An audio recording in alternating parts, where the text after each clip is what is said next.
Good morning once again students.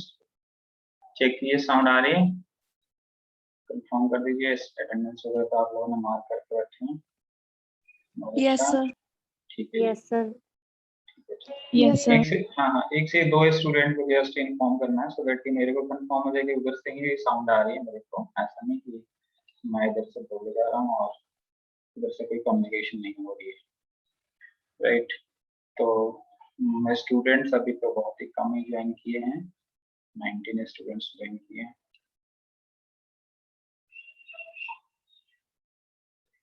हम लोग क्योंकि टाइम लिमिटेशन है लेक्चर का, तो टाइम ज़्यादा वेस्ट ना करते हम लोग स्टार्ट करते हैं। जितने भी ज्वाइन कर चुके हैं, ऐसे ये रिकॉर्डेड लेक्चर है, तो ये सारा कुछ गूगल क्लासरूम पे अवेलेबल रहेगा, राइट। तो जो लोग का मिस हो गया या फिर जो लोग अभी ज्वाइन नहीं कर पा रहे हैं, वो लोग दोबारा इसको चेकआउट कर सकते हैं, राइट। वो उन पे डिपेंड है।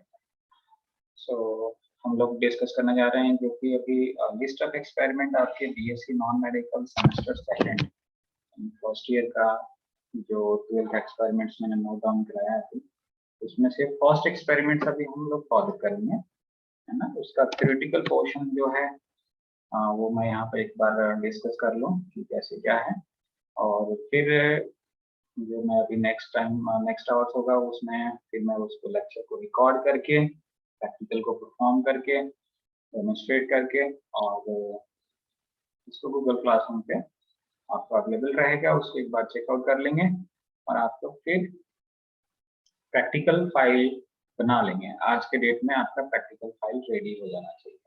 जो अभी एक हफ्ते से टाइम है प्रैक्टिकल फाइल कंप्लीट करने के, मतलब आज प्रैक्टिकल आप नोट डाउन कर लेंगे, रीडिंग वगैरह आप कल परसों कंप्लीट कर लेंगे, है ना।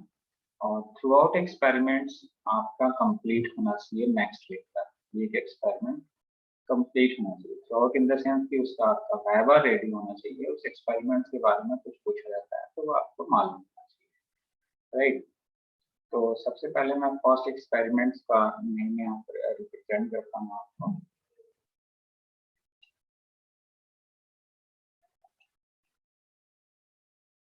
So experiment number 1 and the objective, or you can say aim of the experiment is to plot a graph between the time period and distance of the knife edge from the center of gravity in a bar pendulum, and from the graph we will determine the value of acceleration due to gravity, small g, and second thing is the radius of gyration, and third thing is the moment of inertia about an axis passing through the center of gravity.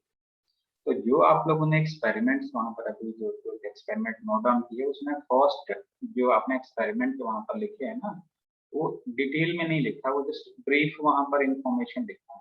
अब आपको जो practical file में first जो point में heading, तो आपको experiment number 1 लिख देना है।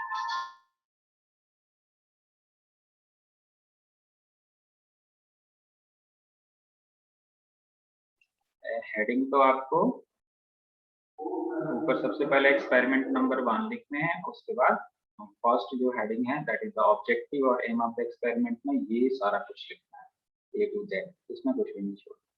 अब मैं इसमें थोड़ा सा यहाँ पर मैं बॉदर करूंगा कि एक्चुअली हमें करना क्या है इस एक्सपेरिमेंट में।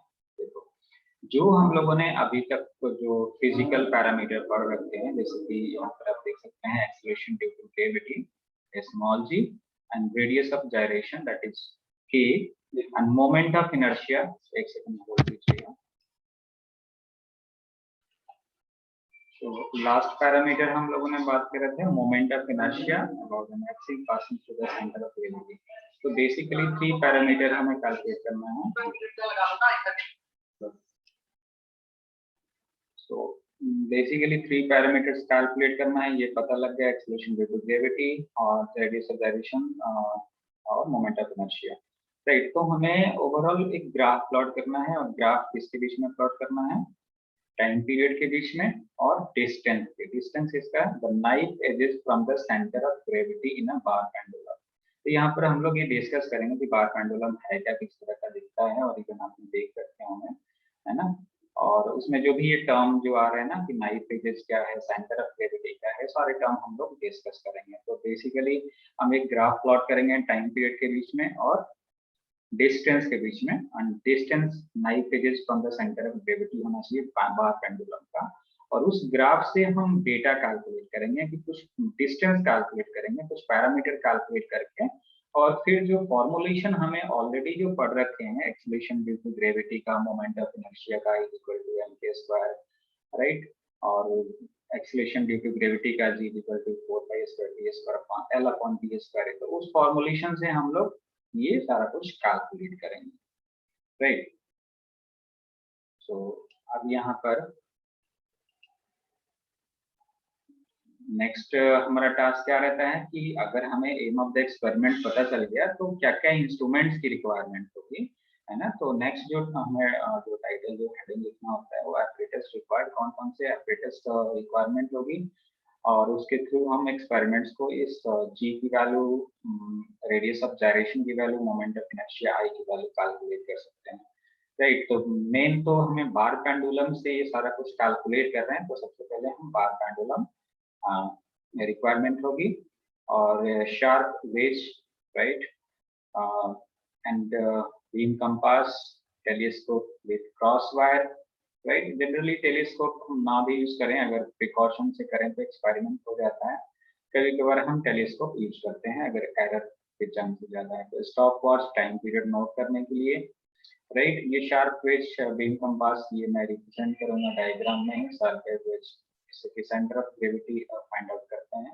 जस्ट एक पोर्शन पे रखेंगे तो वो बिल्कुल बैलेंस हो जाना है, तो उसको हम इसको आप ये भी कह सकते हैं कि ये फॉलक्रम कहते हैं एक वर्ड, है ना, बिल्कुल शार्प वेज रहता है।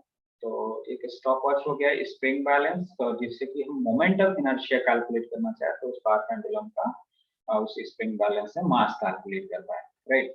And support with glass plates, जहाँ पर बार पेंडुलम को हैंगिंग करना है, उसको सस्पेंड करना है, उसके लिए क्या होना चाहिए, support with glass plates, right. ये भी रिप्रेजेंट करूंगा डायग्राम में सारा कुछ। एंड मीटर स्केल, उसके डिस्टेंस को मेजर करने के लिए, जो कि आपको ग्राफ प्लॉट करना है, time period and distance of that bar pendulum centre of gravity है, उसके लिए आप मीटर स्केल को यूज करें। ऐसे मीटर स्केल ना भी यूज करें तो ऑलरेडी पहले से वो डिफाइंड है उसके सारा कुछ पैरामीटर, तो उससे भी आप फाइंड आउट कर सकते हैं, राइट। तो उसमें मेंशन करना जरूरी है, राइट। स्पिरिट लेवल लेबलिंग करने के लिए कि कहीं वो प्रॉपर वो उसको अरेंजमेंट है कि नहीं इंस्ट्रूमेंट्स का, एंड ग्राफ पेपर, जिस पे हम ग्राफ पेपर पे ग्राफ प्लॉट करेंगे, time period versus distance, right? So these are the apparatus that is required for the calculation of acceleration due to gravity, moment of inertia, and radius of gyration, right? देखिए एक ये बहुत ही major drawbacks है, ये student का भी 10 minute पहले ही inform कर दिया, जबकि ये 15 मिनट्स लेक्चर हुआ, है ना। 15 मिनट्स लेक्चर हुआ, जैसे ही पार्टिसिपेंट्स इसमें बढ़ते हैं वैसे ही टाइम ड्यूरेशन ये कम करता है, जूम का ड्रॉबैक। खैर कोई बात नहीं, हम लोग कोशिश करते हैं कि 10 मिनट में सब कंप्लीट करेंगे। तो अब आप लोग को स्क्रीन पे दिख रहा है कि ये बार पेंडुलम, यहाँ पर इस पूरे सेटअप को नहीं बार पेंडुलम कहते हैं, ये जो रॉड जो दिख रहा है रेक्टेंगुलर जो एक स्टील रॉड दिख रहा है, इसको आप bar pendulum, this is the bar pendulum. अब इसको बहुत ही कंसंट्रेट होकर के आप ऑब्जर्व करें तो इसमें आप सारा कुछ आप इसमें देख सकते हैं, और यहाँ पर मेंशन है, ये तो बार पेंडुलम हो गया। देखिए first one, uniform rectangular metallic bar, right, and 1 meter long, इसकी जो डिस्टेंस है that is the 1 meter, with holes drilled along its length 5 centimeter apart। Bar pendulum एक बेसिकली है क्या, एक तरह से metallic uniform rectangular metallic rod है एक तरह से, जिसमें कि क्या होते हैं, होल्स होते हैं, होल्स ड्रिल्ड होते हैं, और इसकी जो डिस्टेंस है that is the 1 metre long, 1 metre, 100 centimetre कह सकते हैं। और जो होल्स है, जो इसमें होल्स है, जो ये आप देख सकते हैं, राइट, ये होल्स है वो 5 सेंटीमीटर के डिस्टेंस पे है, और 5 सेंटीमीटर के डिस्टेंस पे वो होल्स बनाया गया है, राइट। और जो इसका जो सेंटर, जो हम एक शार्प वेज की बात कर रहे थे, उससे हम सेंटर ऑफ ग्रेविटी कैलकुलेट करते हैं। तो इस अगर बार पेंडुलम को उस शार्प वेज पे हम रखेंगे तो ये बैलेंस हो जाना, तो जहां पर ये बैलेंस हो जाएगा उसको हम सेंटर ऑफ ग्रेविटी कहते हैं, राइट। इस बार पेंडुलम के centre of gravity CG in the middle of the है ना, इस बार पेंडुलम के मिडिल में हम कह सकते हैं कि ये सेंटर ऑफ ग्रेविटी है, राइट। तो यहाँ पर two knife edges symmetrically placed on either side of centre of gravity to suspend it at various distances from centre of gravity. यहाँ पर एक जिसको हम कहते हैं ना नट बोल्ट, सिंपली और सिंपल भाषा में आपने देख रखे हैं कहीं, मतलब जनरली हैवी इंस्ट्रूमेंट्स में लगे रहते हैं, राइट। तो इसको हम यहाँ पर फिजिक्स के भाषा में उसको नाइफ एजेस बोलते हैं। तो दो नाइफ एजेस होते हैं, है ना, नट बोल्ट ही कह लो, है ना। और उसकी बट नट बोल्ट में वो तो सर्कुलर होता है, यहाँ पर उसके एजेस होंगे, है ना, ट्रायंगुलर एजेस होगा जिससे कि वो ऑसिलेट कर पाए, जिससे कि वो ऑसिलेट कर पाए। तो एक तो यहाँ पर रहता है और एक यहाँ पर होता है। जब मैं ये डेमोन्स्ट्रेट करूंगा उसमें आपको और भी अच्छे से ये सारा कुछ दिखेगा रियल में कि है क्या, इंडिविजुअल पार्ट्स को रिप्रेजेंट करना, राइट। तो और ये पार्ट जो है इसको हम कहते हैं कि ग्लास प्लेट, जो यहाँ पर इसको होल्ड किया गया है, ये फिक्स्ड है, मतलब इस पॉइंट पे सस्पेंड कर रखते हैं, राइट। सो ये सारा कुछ मैं अभी आपको स्क्रीन पे दिख ही रहा है, इसको मैं डिक्टेट करने नहीं जा रहा क्योंकि टाइम कम है। हम देखिए मैं ग्राफ की बात करता हूँ, तो बेसिकली यहाँ पर अगर हम पहले वाले में बात करें तो करना बहुत ही सिंपल एक्सपेरिमेंट्स है, वो तो हम टाइम यहाँ पर इन्वेस्ट करते हैं 2 घंटे के लिए, सिंपल एक्सपेरिमेंट है, अगर डेडिकेटली करा जाए तो बहुत ही इंटरेस्टिंग और सिंपल एक्सपेरिमेंट है, राइट। तो जस्ट इसको इस तरह से हैंगिंग करके और इसको ऑसिलेट कर दिए, इसके मीन पोजीशन से डिस्प्लेस कर दिए, राइट, और उसको ड्रॉप कर दिया, मतलब छोड़ दिए इसको, और फिर ये बार पेंडुलम ऑसिलेट करने लगता है, राइट। ये ऑसिलेट करेगा, राइट, ये ऑसिलेशन करने लगेगा, तो 2 सेकंड के बाद फिर स्टॉप वॉच होगा, स्टॉप वॉच से 20 ऑसिलेशन का टाइम नोट कर लेना है, राइट। 20 ऑसिलेशन का टाइम नोट डाउन कर लेना है, फिर उससे हमें 20 से डिवाइड करके और हम टाइम पीरियड कैलकुलेट कर लेते हैं, राइट। तो ये जस्ट मेन टास्क तो ये होता है, बाकी फिर हम उसको टाइम पीरियड वर्सेस डिस्टेंस है, जो 5 सेंटीमीटर का जो डिस्टेंस है उसके बीच में अलग अलग इसको होल में इंसर्ट करके और वही सेम टास्क करना होता है, और फिर ग्राफ प्लॉट कर लेते हैं। तो जो ग्राफ प्लॉट करते हैं टाइम पीरियड और डिस्टेंस के बीच में, वो कुछ इस तरह से आता है। देखिए एक साइड ये इस तरह से और एक साइड इस तरह से, तो आप कह सकते हैं कि सर इसमें 2 डायग्राम इसमें दिख रहा है, तो कैसे ये है मैं बताता हूँ यहाँ पर कि एक बार तो हम यहाँ से इनिशियली स्टार्ट किए, यहाँ पर फर्स्ट में रख दिए, राइट, फर्स्ट में इस तरह से एक्सटेंड करते गए और ये सेंटर ऑफ ग्रेविटी से फर्स्ट तक आ गया, मतलब इसमें टोटल ना 18 सेंटर ऑफ ग्रेविटी को छोड़ के टोटल 18 इसमें होल्स होते हैं, टोटल तो ऐसे 19 हो गए सेंटर ऑफ ग्रेविटी को इंक्लूड करा जाए तो यहाँ पर इधर 9 हो गए और इस साइड 9 हो गया, दोनों साइड सेंटर ऑफ ग्रेविटी के 9 हो गए। बेटे अनम्यूट ना रखिए आप लोग, म्यूट ही रखिए, डिस्टर्ब होगा लेक्चर। तो इसको डिस्टेंस चेंज कर करके और फिर हमें टाइम पीरियड नोट कर लेना होता है, और फिर उस distance versus time period graph plot कर लेंगे और उससे फिर वैल्यू कैलकुलेट करके और सारे पैरामीटर कैलकुलेट कर लेंगे, राइट। सो एक बार तो हम यहाँ से स्टार्ट करेंगे, ये इसको हम मार्क कर देंगे कि ये पोर्शन है, ये एक बी साइड है, ए साइड और बी साइड, राइट। तो ए साइड से कर लेंगे तो ये ग्राफ प्लॉट हो जाएगा, हमें एक साइड का ये एक्स एक्सिस का प्लॉट हो जाएगा। अगर उसको हम इन्वर्ट कर दें, यानी कि इसको अगर उल्टा करके हैंग कर दे, बी साइड को अगर हैंग करके और फिर से वही टास्क हम रिपीट करें, तो जो टाइम पीरियड और जो डिस्टेंस होगा उसके लिए हम फिर ग्राफ प्लॉट कर लेंगे, तो कुछ इस तरह से आ जाएगा। तो 2 ग्राफ यहाँ पर हमें सेमी मतलब पेज पे प्लॉट करना होता है, इसमें फिर डेटा कैलकुलेट करना होता है, राइट। तो टाइम लिमिटेशन की वजह से इस ग्राफ के हम बॉदरेशन नहीं कर रहे हैं कि किस तरह से वैल्यू कैलकुलेट करते हैं, लेक्चर रिकॉर्डिंग में सारा कुछ आपको मैं एक्सप्लेन करूँगा, राइट। सो प्रोसीजर बहुत ही इसका सिंपल है, राइट। तो यहाँ पर आप देख सकते हैं कि time acceleration due to gravity calculate करने के लिए 4 pi square L upon T square formulation होता है, जी की वैल्यू सिंपल जो आपने फॉर्मूला पढ़ रखे हैं, time period is t equal to 2 pi under root l upon g, उसी से g की वैल्यू यहाँ पर कैलकुलेट कर देंगे, स्क्वायर रूट कैलकुलेट करके, right. Moment of inertia i v equal to m के स्क्वायर, k की वैल्यू डायग्राम से रिप्रेजेंट कर सकते हैं, l l डैश होता है, square root l l dash, l distance basically है, राइट।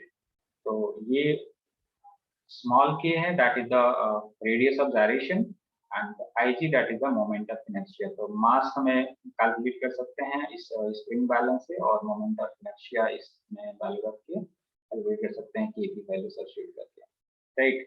तो आप टाइम की जिसमें g कैलकुलेट कर रहे हैं उसमें आप देख रहे हैं कि l कैलकुलेट करना है, कैपिटल L, और टाइम पीरियड, ये दो ही वैल्यू हमें चाहिए। तो ग्राफ से हमें पता चल जाता है इन सारे की वैल्यू, राइट। तो ये प्रोसीजर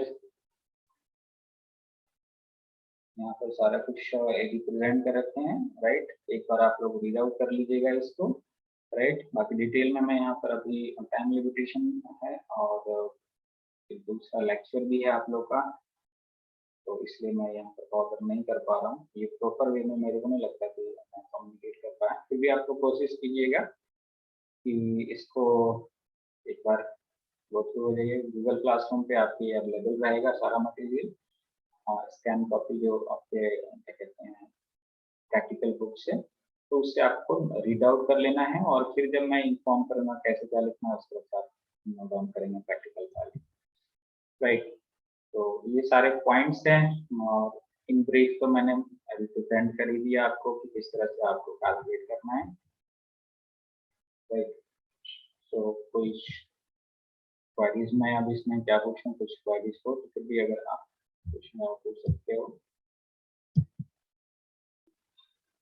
ये प्रिकॉशंस है, ये प्रिकॉशंस का आपको ध्यान रखना है, राइट।